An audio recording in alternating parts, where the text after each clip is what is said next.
we thought we would do another video again. Yesterday we asked on social media how many of you would actually like us to run through some rules of some games and to name some games that you want us just to have a quick run through of the rules. Maybe games that you've purchased at home and you're not sure how to play. So we thought we'd do some rule explanations of some games just to help you guys when we're not there to help. So tonight one of the requests was for Azul Summer Pavilion, which we have. So I'm going to run through the rules on this and how to play the game, and hopefully you can all then enjoy it at home. Okay, so I have set up a 2-player game here for Azul Summer Pavilion. So we've got the 2-player boards, there and there. We've got the bag with the tiles in, pretty bag. We've got the factory tiles here, which is where players are going to be taking these tiles from to place onto their player boards. And we have the main scoring board here, where we score on the outside. Obviously the one with the most points is going to win. There's end game scoring elements around here and bonus tiles that we can pick up throughout the game. The way to win Azul Summer Pavilion, let's get to the important bit, is players are going to be placing their tiles onto their board, and essentially you want to fill up as much of these coloured stars as you can with the matching colours of the tiles. However much you do so earns you points. If you can fill them up, you gain really nice, actually, additional endgame scoring points that are quite nice and chunky. If you can surround these little statues, they allow you to pick up bonus tiles from here, which again allows you to fill up your board quicker and more efficiently and strategically, I should say, because it is quite a strategic placement, which we'll go through when we get onto this phase. Speaking of phases, let's go through. So Azul Summer Pavilion is split into 3 phases. The first phase is collecting tiles from here. Players take it in turns. You would pick your tiles, then your next player would go, and so on, until all these tiles are collected and they're placed next to your board. Second phase is taking the tiles from here and placing them onto your board and scoring here as you go. Then third phase is you're going to reset for the next round. So if I take you through phase 1 first. So in turn, players are going to pick tiles from here to place next to their board. Now the way we pick tiles, there is an interesting element to this. So for example, say if it was my turn and I wanted, so you need to choose a tile to pick from. So say I'm going to choose this tile here and I want to pick the greens. So I have to pick up all the greens. If I was to pick up the blue, I would pick up the blue. If I chose this one here, I'm going to come back to this. I've left this out on purpose, just bear with me. If I was to go here and I wanted to pick up all the oranges, I would pick up all the oranges. They would then go next to my player board, and what's left on the tile always gets pushed into the middle with the first player token, which is this. Now I said, let me come back onto the wild token, and that's because in the first round, purple is the wild. Second round, green is the wild. Third, orange, and so on through the game. So when a colour is the wild colour, so in the first phase, for example, in the first round, the wild colour is purple. You cannot choose to take the purple off the tile. Instead, if I had chose to take these two, so say I took my greens, because there is a wild token there, I have to take it, I have to take one of them. If, for example, I went to this tile and I wanted to pick up my 2 blues, now there's 2 wild tokens on that factory tile. I have to pick up one. I don't pick up both of them. So I pick up one and the other one goes in the middle with the first player token. So this happens throughout the game. So that's my turn. Say my opponent wants to pick up these 2 and they get put into the middle. It's my turn again. Now, I quite fancy that blue in the middle. Now, this actually is a place that we can pick from. So once there are pieces in there, on the next player's turn and so on, we can choose to pick from here. So on my turn, I'm going to choose to pick the blue from the centre of the table. So I pick up the blue, and there's a wild token there, so I have to take that. And because I'm the first player that's picked out the middle, I have to also take the first player token, which means on the next round, I am going to be first player. However, I immediately have to take some minus points. And you have to take minus points equal to the amount of tiles that you picked up with that first player token. So in this case, I picked up 2. So I would go over here and I would minus my score by 2. But again, on the next round, I get to be first player. So they would go there. So my opponent picks up these 2 reds, has to take the wild token, and the yellow goes into the middle. And that would go next to their board. It's my turn again. So say I pick up this one, for example, they would go into the middle. So this is going to happen so on and so forth until all these tiles are gone. And then we move on to phase 2.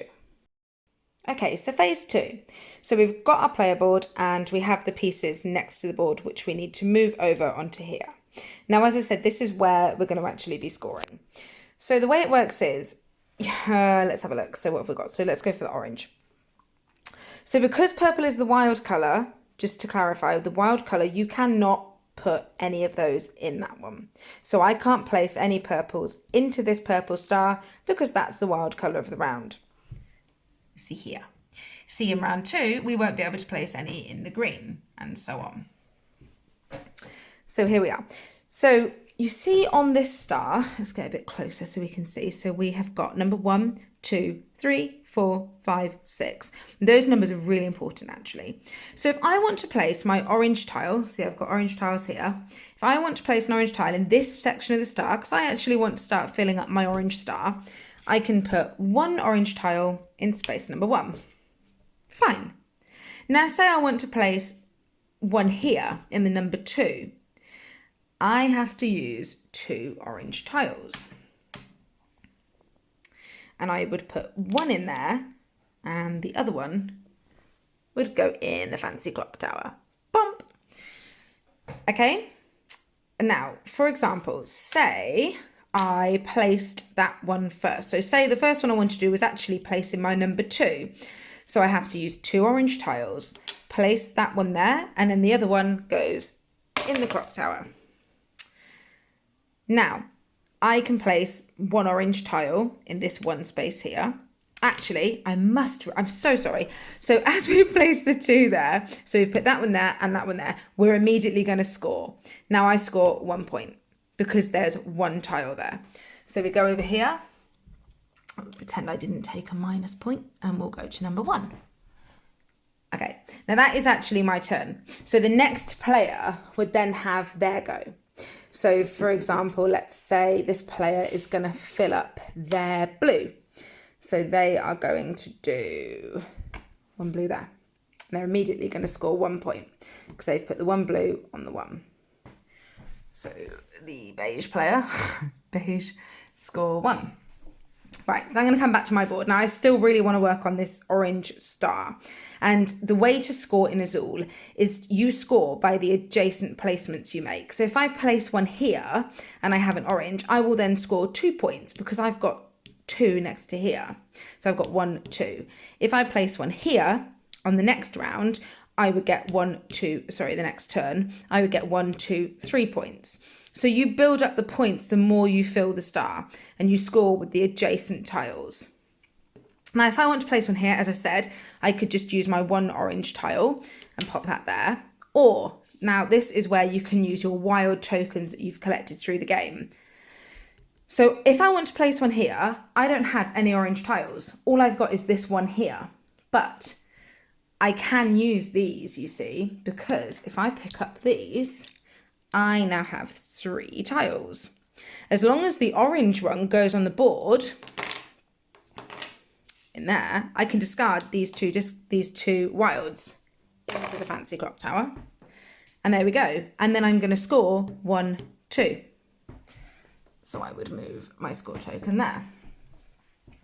And you see the next player, let's have a look what my opponent's got.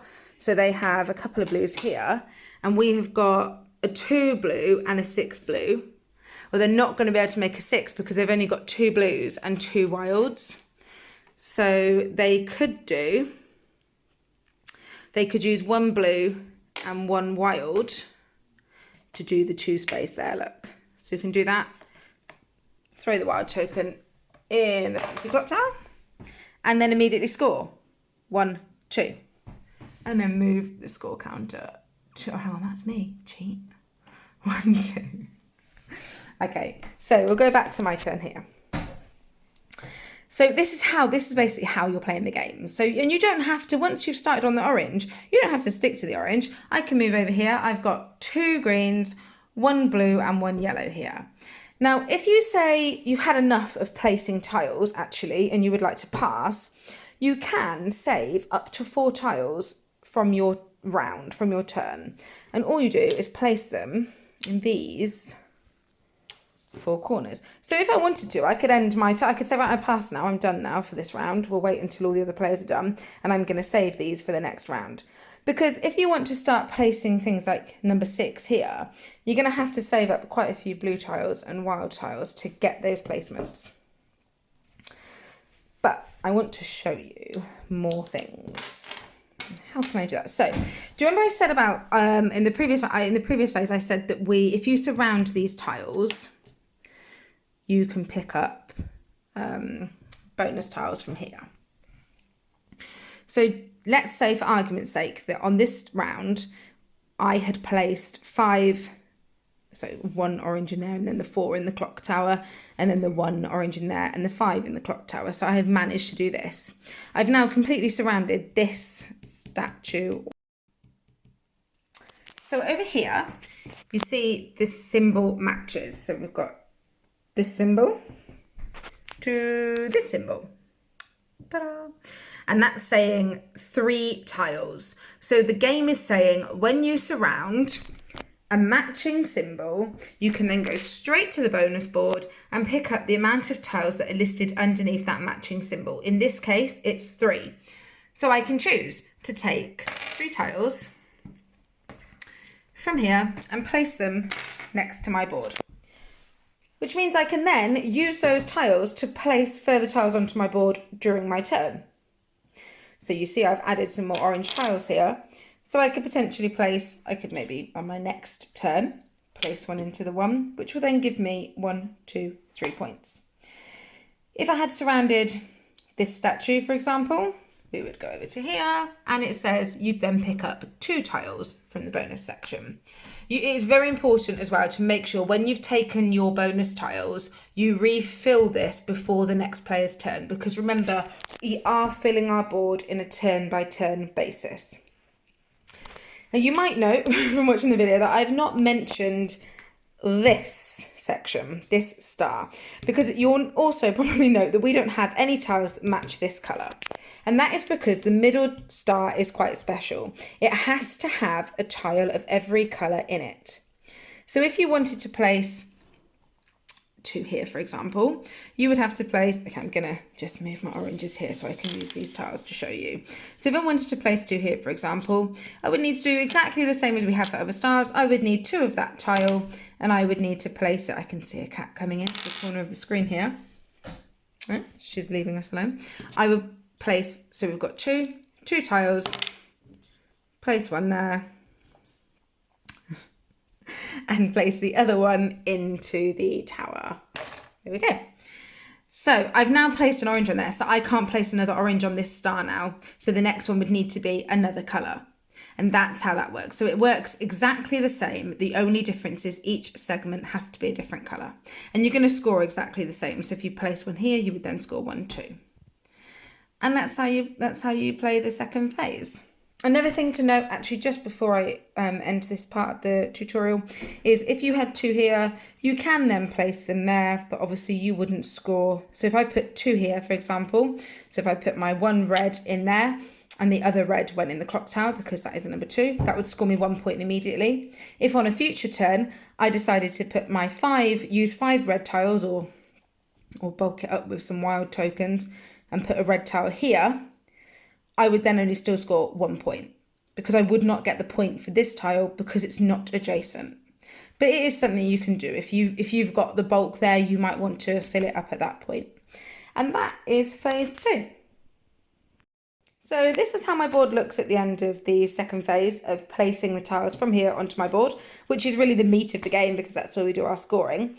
After that, all the players have done. We've all placed our tiles and we've all done our scoring. We then prepare for the second round, or the next round, shall I say. So the first thing we do is move the token over to the second round, and we note that the wild colour is green. So the wild colours now change, which means you can now choose to pick up the purple tiles. You can now start placing the purple tiles into your purple star, but you can't place any greens into your green star, and you're not going to be able to pick up any green tiles from the factory tiles. So what we do is from the bag, so we've still got tiles, sorry for the loudness, in there that we've discarded throughout the game, and they'll stay in there until this bag is empty. When the Azul bag is empty, you refill from the tower. If in a very rare situation, there aren't enough tiles, if in the very rare situation that this is empty and there still aren't enough tiles to go on the factory tiles, you would just fill it as much as you can and it would play from there. So you'd make sure that you put equal amounts on each factory tile. I've never actually seen that happen in the game, but it may do. They mention it in the rule book, so it's worth mentioning to you. So you put 4 random on each factory tile. I am doing it random, even though it may not look like it. Promise I am. So I'll mention actually while we are doing this, this is actually the 3rd Azul that has been produced or published by Next Move Games and designed by Michael Kiesling. Summer Pavilion, it's the newest one. So the first one you've got Azul, which is Azul. The second one is Azul Stained Glass of Sintra, and this is the 3rd one. I would say this might be the more complex of the 3 so far. There's just a little bit more to it with the scoring and the placement of and the play of the game, really. It's a little bit more complex, but a bit more to it. So we set the 4 tiles up, 5 tiles up in a 2-player game. Refer to the rulebook if you're playing with more players, because you'll have more factory tiles. And then always remember to put the first tile back in the centre. And then that's it. And then you want to take it in turns. Obviously, I was first player because I was forced to take the first player token. So whoever is forced to take the first player token would then start collecting their tiles first. And as I said, you take it in turns, round and round, until all those tiles have gone. And then you move back onto phase 2, placing them onto your board, turn by turn. So, scoring. Once you have filled up your board, you've got to the end. So if you were on round 6 and you got to the end, there's nowhere to go, that's the end of the game, you move on to final scoring. So scoring you would have done throughout the game as you as you were placing, you'd be scoring around this outside track. So end game scoring relies on these things here. So if you manage to fill up that star in the centre, you get 12 points and you move your counter 12 points. If you manage to fill up the red entirely, you get 14. If you manage to fill up the blue star, you get 15, and so on and so forth. So that's how that scoring works. This scoring down here is saying if you filled up every one of all the stars, so if you did the one there, if that was full, and that one, and that one, and that one, and that one, and that one, you would score 4 points if you managed to get all your 1s. If you got all your 2s, it would be 8 points. If you got all your 3s, it's 12 points. And if you got all your 4s, it's an additional 16 points. So there are ways that you can add up additional points at the end of the game. So yeah, that is Azul Summer Pavilion. I hope I haven't missed anything. If you have any questions, then please comment below and we will answer. Enjoy.